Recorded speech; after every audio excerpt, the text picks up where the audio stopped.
Antarctica की अनजान और खौफनाक दुनिया बेशुमार मिस्ट्रीज से भरी हुई है। कुछ को तो सॉल्व कर लिया गया है, लेकिन कई अभी तक साइंस के भी पल्ले नहीं पड़ रही।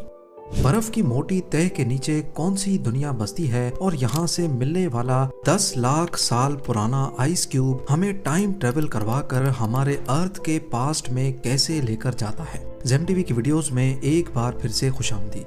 नाजरीन, अंटार्कटिका जिसको दुनिया का बॉटम या फिर साउथ पोल भी कहा जाता है, यहाँ की आइस शीट्स की गहराई 4.7 किलोमीटर तक रिकॉर्ड की गई है। ये इतनी गहराई है जिसमें बुर्ज खलीफा जितनी 5 बिल्डिंग्स को एक दूसरे के ऊपर खड़ा किया जा सकता है। इस बर्फ के अंदर लाखों साल पुराने राज आज भी दफन हैं। सबसे पहले हम जानेंगे यहाँ की बर्फ के नीचे छुपी जिंदगी के बारे में। नंबर 7, 2022 में रिसर्चर्स ने सैटेलाइट इमेज की मदद से अंटार्कटिका में मौजूद लार्सन बी आइस शेल्फ पर एक गैर मामूली निशान देखा। इनको इस पर शक तो तब हुआ जब क्रैक जैसा दिखने वाला निशान 2021 के बाद की फोटोज में ही देखा जा सकता था। उससे पहले ऐसा कोई निशान वहां मौजूद नहीं था। उन्होंने इस क्रैक को इन्वेस्टिगेट करने के लिए एक हॉट वाटर ड्रिल के आगे कैमरा लगाकर यहाँ सुराख करना शुरू किया।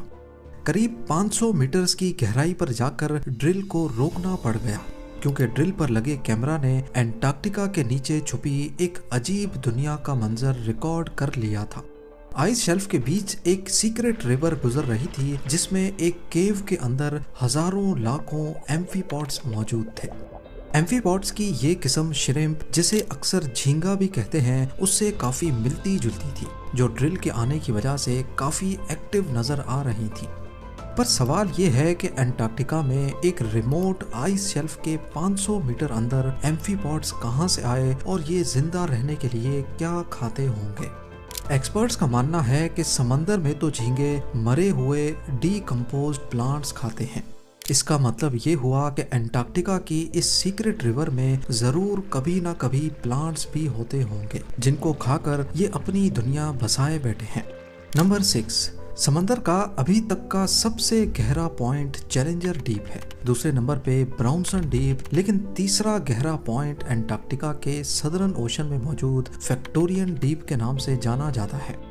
इसको 2019 में डिस्कवर किया गया था, जिसकी गहराई 7437 मीटर्स कैलकुलेट की गई है। फैक्टोरियन डीप को सोनार स्कैनिंग की मदद से अंटार्कटिका के करीब डिटेक्ट किया गया है। इसमें शिप पर सोनार स्कैनर लगाकर सदर्न सी के बर्फीले पानी पर चलाया जाता है। अभी तक सी फ्लोर का जो मैप सोनार स्कैनिंग ने बनाया है, उसमें 1200 टेस्ट लगे हैं, लेकिन अभी भी रिसर्चर्स ये जान नहीं पाए कि ये पॉइंट कैसे बना था और इसका आसपास के समंदरी फर्श के साथ क्या कनेक्शन है। नंबर 5, 2022 में अंटार्कटिका से गुजरने वाली एक क्रूज लाइन के पैसेंजर्स ने पानी में एक बहुत बड़ी जेलीफिश देखी। क्रूज के ऑपरेटर ने सबमर्सिबल डिप्लॉय की और पैसेंजर्स को पानी के अंदर जेलीफिश का नजारा दिखाने ले गया। ये एक बहुत बड़ी जेलीफिश थी, करीब 33 फीट्स बड़ी। इसको जायंट फैंटम जेलीफिश कहा जाता है, लेकिन हैरानी की बात यह है कि फैंटम जेलीफिश नॉर्मली ओशंस की 3500 फीट की गहराई में रहती हैं, पर इसको अंटार्कटिका के समंदर की सतह पर देखा गया है। अभी तक रिसर्चर्स को कंफर्म नहीं है कि इतनी बड़ी जेलीफिश इस रीजन में क्या कर रही है, और वो भी समंदर की सतह पर। नंबर 4, अंटार्कटिका की वीरान बर्फीली वादियों के बीच में रिसर्चर्स को बर्फ के अंदर से एंशिएंट रेन फॉरेस्ट के सबूत मिले हैं, जो 9 करोड़ साल पुराने हैं। ये डिस्कवरी अंटार्कटिका की उस दुनिया का सबूत है जो बरसों पहले खो चुकी थी। ये फॉसिलाइज्ड जंगल बर्फ से ढके समंदरी फर्श के भी नीचे से दरियाफ्त हुआ है, जिसमें दरख्तों की जड़ें, पॉलन और उनके बीज पाए गए हैं। रेडियो कार्बन डेटिंग से ये पता लगा कि इनका ताल्लुक क्रिटेशियस पीरियड से है, वो वक्त जब अर्थ के एटमॉस्फेयर में कार्बन डाइऑक्साइड ज्यादा होने की वजह से यहाँ गर्माइश भी ज्यादा थी। ये फॉसिल्स अंटार्कटिका का ऐसा नक्शा बता रहे हैं जब यहाँ हरी भरी वादियाँ और रंग बिरंगी फील्ड्स हुआ करती थी। इसके अलावा 1909 में यहाँ से निकलने वाला कोयला इस बात की निशानी है कि अंटार्कटिका का रेन फॉरेस्ट कई करोड़ साल तक यहाँ मौजूद था, जो अब फॉसिल फ्यूल में कन्वर्ट हो चुका है। नंबर 3, अंटार्कटिका की बंजर बर्फ के अंदर से अभी तक ढेर सारे मीटियोराइट्स भी मिल चुके हैं। ये कोई आम पत्थर नहीं बल्कि एक बहुत बड़ी यूनिवर्स का सबूत है। इनमें से कई मीटियोराइट्स का हमारे पड़ोसी प्लेनेट मार्स से ताल्लुक है। इनमें से एक मीटियोराइट जिसका नाम ALH84001 है और ये हमारे सोलर सिस्टम का सबसे पुराना ऑब्जेक्ट है, करीब 4.5 अरब साल पुराना। इस मीटियोराइट ने 1996 में हेडलाइंस बनाई थी जब साइंटिस्ट ने ये ऐलान किया कि मार्स से आए मीटियोराइट में माइक्रो फॉसिल्स के एविडेंस मिले हैं, जिसका मतलब है कि जब ये मीटियोराइट मार्स से टूटकर यहाँ आया था उस वक्त मार्स पर जिंदगी मौजूद थी। साइंटिस्ट के इन दावों की वजह से ही मार्स पर आज जिंदगी ढूंढने की कोशिश की जा रही है। इस मीटियोराइट से साइंटिस्ट को मौका मिला कि वो मार्स के एटमॉस्फेयर और वहाँ की वॉल्केनिक एक्टिविटी पर रिसर्च कर सकें। इसमें कुछ ऐसे मिनरल्स भी पाए गए हैं जो सिर्फ पानी में होते हैं, जो इस बात का सबूत है कि मार्स पर पहले पानी बहुत ज्यादा मिकदार में बहता था। नंबर 2, हमें से अक्सर लोगों के जहन में एक सवाल आता है कि साइंटिस्ट को अर्थ के पास्ट एटमॉस्फेयर के बारे में इतना एक्यूरेटली कैसे पता चलता है। ये राज भी अंटार्कटिका की बर्फ के अंदर एंशिएंट आइस क्यूब्स में मौजूद है।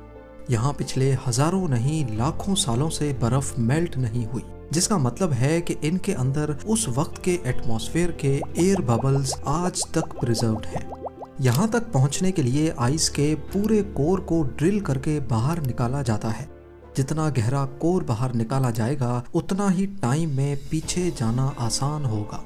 बर्फ की हर लेयर के अंदर मौजूद एयर बबल्स हर एक साल की एटमॉस्फेरिक कंडीशंस को महफूज रख कर बैठे हैं। ये एंशिएंट एयर के बबल्स हैं जिनको हजारों लाखों सालों से कभी डिस्टर्ब नहीं किया गया। इनमें मौजूद मुख्तलिफ गैसेस पर स्टडी करके साइंटिस्ट अर्थ के कदीम दौर की एक झलक को दोबारा से पेंट करने में कामयाब हुए हैं। 10 लाख साल पहले बना ये आइस कोर उस वक्त का है जब अर्थ का क्लाइमेट साइकिल 40,000 ईयर्स बाद चेंज होता था। इसके बाद ये साइकिल 1 लाख सालों के बाद बदलने लगा, जो अभी तक चलता आ रहा है। इन आइस कोर्स की मदद से अर्थ का फ्यूचर क्लाइमेट भी प्रेडिक्ट करना बहुत आसान हो गया है। जैसे हर 1000 सालों के बाद कौन से तूफान और सैलाब दुनिया में आते रहे हैं और इनको अब अगली बार कब आना है, ये सारी प्रेडिक्शन इन आइस कोर्स की मदद से ही की जाती है। और अब नंबर 1, 1950 में अंटार्कटिका की आइस शीट्स के नीचे एक बहुत बड़ी माउंटेन रेंज डिस्कवर की जा चुकी है, जिसको गैम्बर्टसेफ माउंटेन रेंज कहा जाता है। 1200 किलोमीटर तक फैली हुई इस माउंटेन रेंज के पहाड़ 3000 मीटर्स तक ऊंचे हैं। पर हैरानी की बात यह है कि ये पहाड़ दुनिया में मौजूद दूसरे पहाड़ों से काफी अलग है। नॉर्मली जिस एरिया में ये पहाड़ मौजूद हैं इनको बहुत पुराना होना चाहिए, लेकिन इनकी बनावट बता रही है कि ये इतने पुराने नहीं हैं। बर्फ के कई किलोमीटर नीचे इनकी मौजूदगी भी साइंसदानों को परेशान किए हुए है, क्योंकि पहाड़ ज्यादातर टेक्टोनिक प्लेट्स की मूवमेंट से बनते हैं, लेकिन अंटार्कटिका में ऐसी कोई मूवमेंट नहीं होती, जिसका मतलब ये हुआ कि ये पहाड़ जमीन के अंदर मौजूद मैग्मा के उबलने की वजह से उभरे हैं। लेकिन अभी तक इस बात का साइंसदानों के पास कोई सबूत नहीं। उम्मीद है जेम टीवी की ये वीडियो भी आप लोग भरपूर लाइक और शेयर करेंगे। आप लोगों के प्यार भरे कमेंट्स का बेहद शुक्रिया। मिलते हैं अगली शानदार वीडियो में।